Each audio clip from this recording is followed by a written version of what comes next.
Middle east यानी मशरिक़ वस्ता में लगातार जंग का दायरा बढ़ता जा रहा है। जैसे जैसे दिन आगे बढ़ते जा रहे हैं वैसे वैसे जंग और खतरनाक होती जा रही है। अमेरिका और इजराइल की तरफ से तो लगातार हमले हो ही रहे हैं, लेकिन इन हमलों का भरपूर तरीके से ईरान भी जवाब दे रहा है। ईरान पूरी मजबूती के साथ पूरे मशरिक़ वस्ता और इजराइल तक लगातार हमले हो रहे हैं। और आपको बता दें कि इस बीच लबनान की तरफ से भी इजराइल पर बड़े हमले किए जा रहे हैं। लेकिन इस बीच जो बड़ी खबर निकलकर इस जंग को लेकर आई है वो दरअसल ईरान से आ रही है, जहां पर ईरान के सदर मसूद पज़ेश्कियान ने बहुत बड़ा बयान दिया है। उन्होंने कहा है कि यह जंग रोकी जा सकती है और इस जंग को रोकने को लेकर उन्होंने रुकनी एक तरह से एक फॉर्मूला जारी किया है, या तीन नुकाती सहनुकाती एक फॉर्मूला बाकायदा उन्होंने जारी किया है। उन्होंने कहा है कि तीन ये शर्तें अगर मान ली जाती हैं अमेरिका और इजराइल की तरफ से तो ये जंग रुक जाएगी। आपको याद होगा कि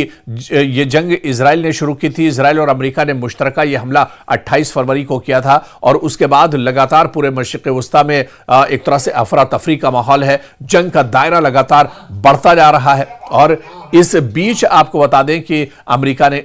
ईरान ने कहा था कि जंग तो शुरू दुश्मनों ने की है, अमेरिका और इजराइल ने की है, लेकिन यह जंग रोकेंगे हम, जब ईरान चाहेगा तब जंग रुकेगी। और ऐसे में अब जब इस जंग की हालत में इजराइल और अमेरिका की कमर टूट चुकी है, पूरे मशरिक़ वस्ता में हाहाकार मचा हुआ है, इस बीच ईरान ने कहा है कि अगर जंग रोकनी है तो ईरान का यह फॉर्मूला मानना होगा, ईरान की यह शर्तें माननी होगी, तभी यह जंग एक तरह से रोकी जा सकती है। और खुद सोशल मीडिया प्लेटफॉर्म एक्स पर मसूद पज़ेश्कियान जो कि ईरान के सदर हैं, उन्होंने लिखा है कि यह जंग सिर्फ एक ही सूरत में खत्म हो सकती है, वो ये कि ईरान के जो जायज हुकूक हैं उनको तस्लीम किया जाए।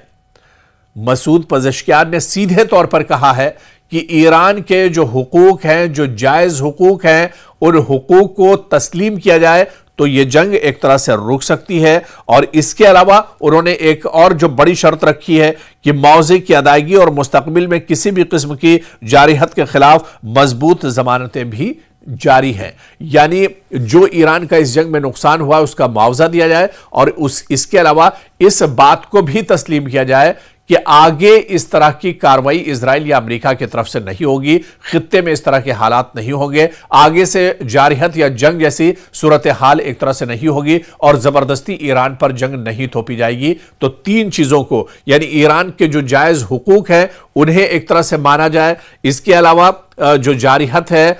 ये मानकर चला जाए कि आगे इस तरह की कोई लड़ाई नहीं होगी, और जो नुकसान ईरान का इस जंग में हुआ उसका मुआवजा एक तरह से दिया जाए। अगर ये तीन बातें अमेरिका और इजराइल मान लेते हैं तो जंग एक तरह से खत्म हो सकती है, फिर तो कोई मसला ही नहीं है। और ईरान ने बिल्कुल सीधा सा और बिल्कुल आसान सा, कोई बहुत लंबा चौड़ा नहीं, कोई बहुत बड़ा नहीं, बल्कि एक बहुत आसान सा तरीका इस जंग को रोकने को लेकर दे दिया है। क्योंकि इजराइल और अमेरिका की कमर पूरे तौर से टूट चुकी है। पूरे मशरिक़ वस्ता में हालात काफी ज्यादा खराब हैं। मशरिक़ वस्ता में आप देखिए, चाहे दुबई की बात करें, बहरीन की बात करें, यूएई की बात करें, अबू धाबी की बात करें, ओमान की बात करें, किसी भी मुल्क की आप बात कर लीजिए, यहां पर जो लोग हिंदुस्तान, पाकिस्तान, बांग्लादेश या एशिया ममालिक के जो मुल्क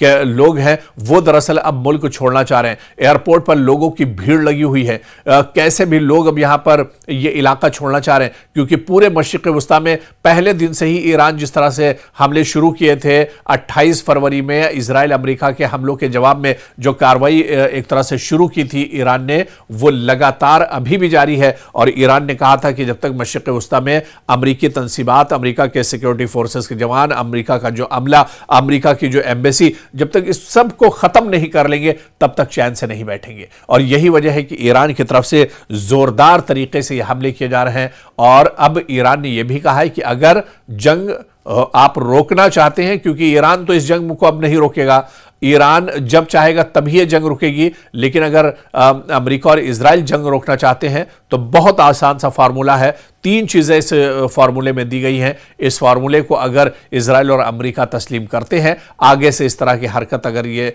ममालिक नहीं करेंगे, इसकी जमानत लेते हैं, तो जंग एक तरह से रुक सकती है, खित्ते में हालात एक तरह से पटरी पर लौट कर आ सकते हैं। लेकिन अब यह देखना है कि मसूद पज़ेश्कियान के इस बयान पर इस